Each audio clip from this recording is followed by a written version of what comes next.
Good morning, everybody. Sunday, March 22nd, 2020. I hope that you are weathering the storm well as you can. I, as you guys well know by now, and those of you who are new to the Rosie O'Kelly channel as well as the Rosie Murphy channel will know I'm a real historian and a real student of financial markets over time, social trends over time, particularly as they interweave with economics, and economics that affects on a global basis between nations, and also economics right down to you putting money across the counter at a store to buy something. So I feel like I have a little basis of what I'm talking about. I also feel in the face of the current pandemic that I've been a voice of calm. I've been a voice of reason.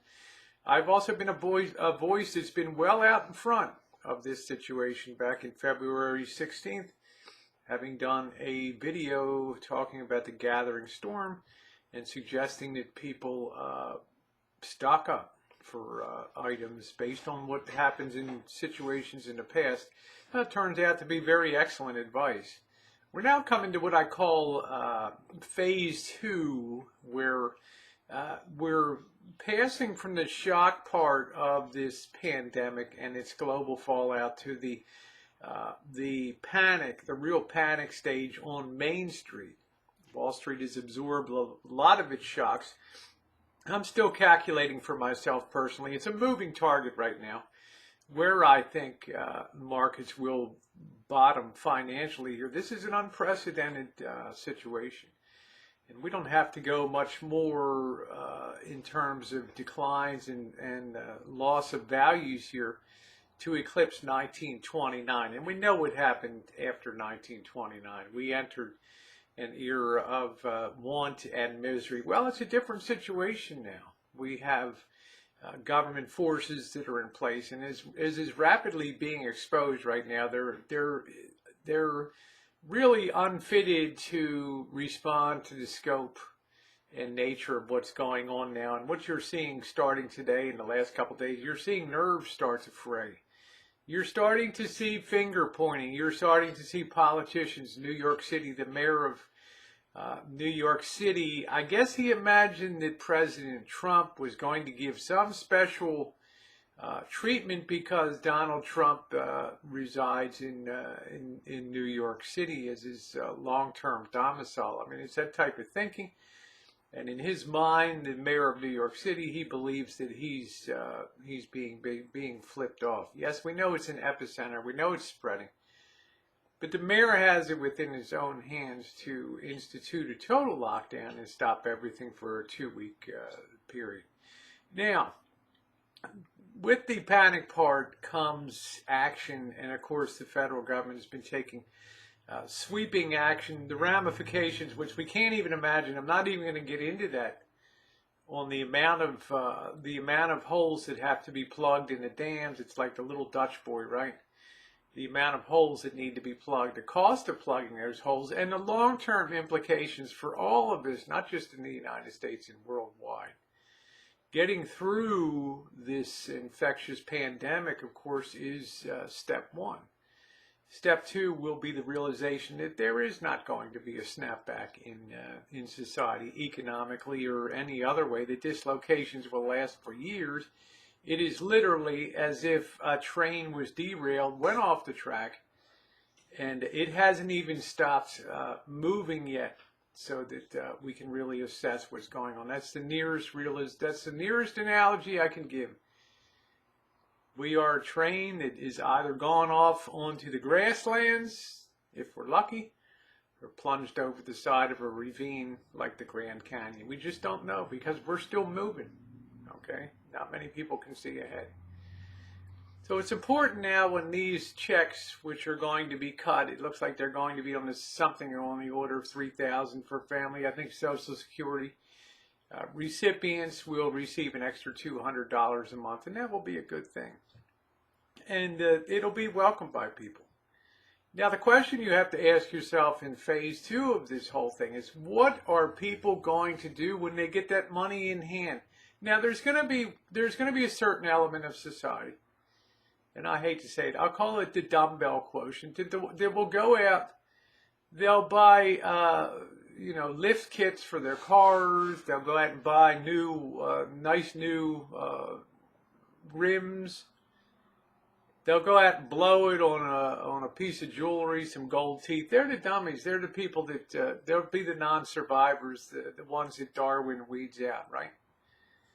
Because they're incapable of having a thought for the future, and we know on boy it's one or two of them. Okay.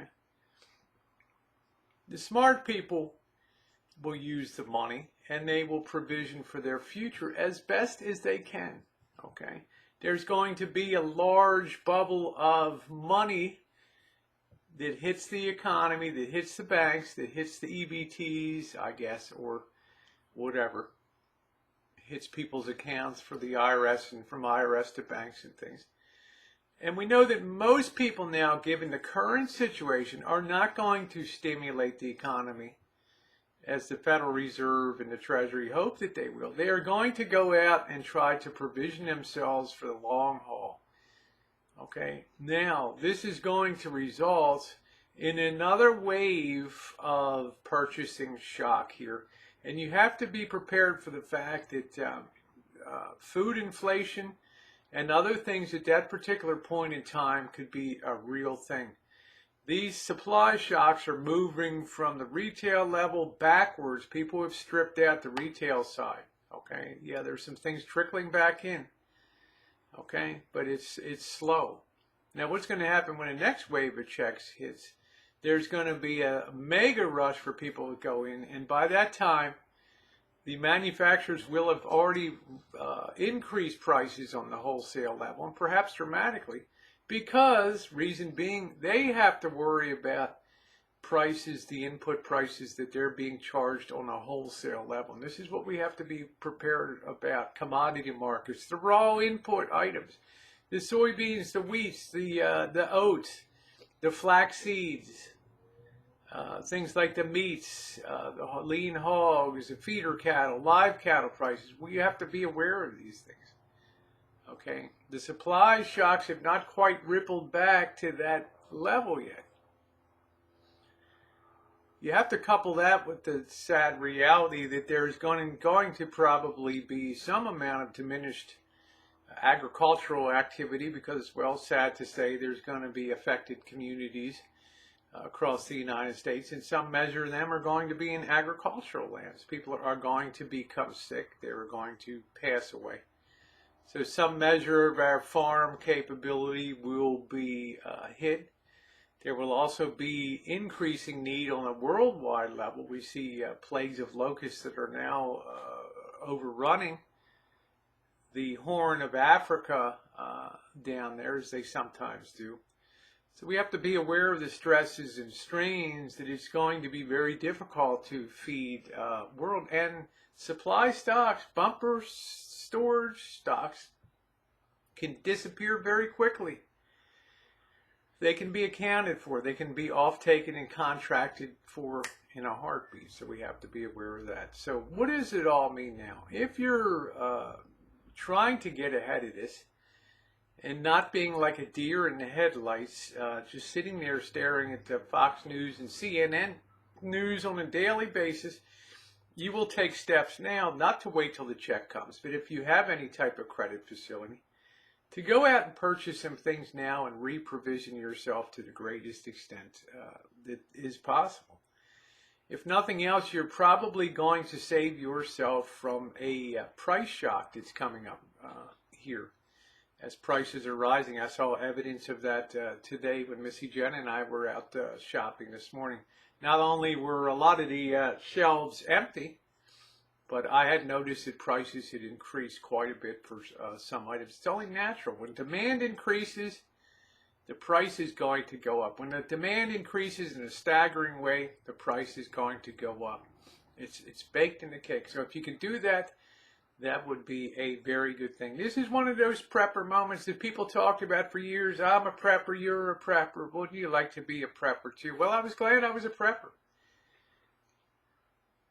But like anything else, we think that scenarios of things that might happen will unfold slowly over time. It'll take time for things to evolve.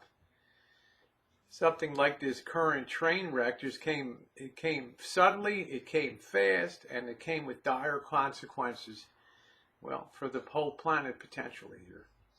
Not so much because of the pandemic itself, but because of the toll it takes on the medical supply chain, the food supply chain, and let's just face it, people's morale and spirit.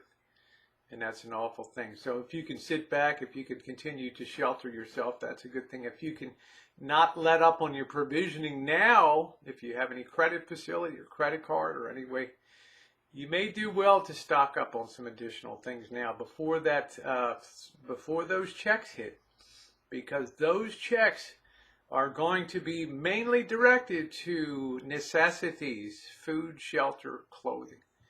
They're not going to be directed to cruises. They're not going to be directed to beach vacations, widescreen TVs. Like I said, there will be the dummy portion that you'll shake your head and see people walking out with big screen TVs, and you just know this is why Darwin is so good. Okay. All right, guys. Thanks so much for watching. I'm going to leave a link in the description box below. It lists all of the commodity prices that you can keep an eye on a daily basis. They might look a little Greek to you. After a while, you'll get very used to looking at them. Keep an eye on them on a daily basis. Let's see if the supply shock moves back into that area, or if we're going into an era where things are just going to be dirt cheap. We just don't know. But we know in the short term, a big bubble of money is coming, and it's going to get a lot of people to put the wheels in motion. Okay, so you can click the link below. Keep an eye on it. Thanks so much for watching. Your comments and questions are welcome down below, and have a great day.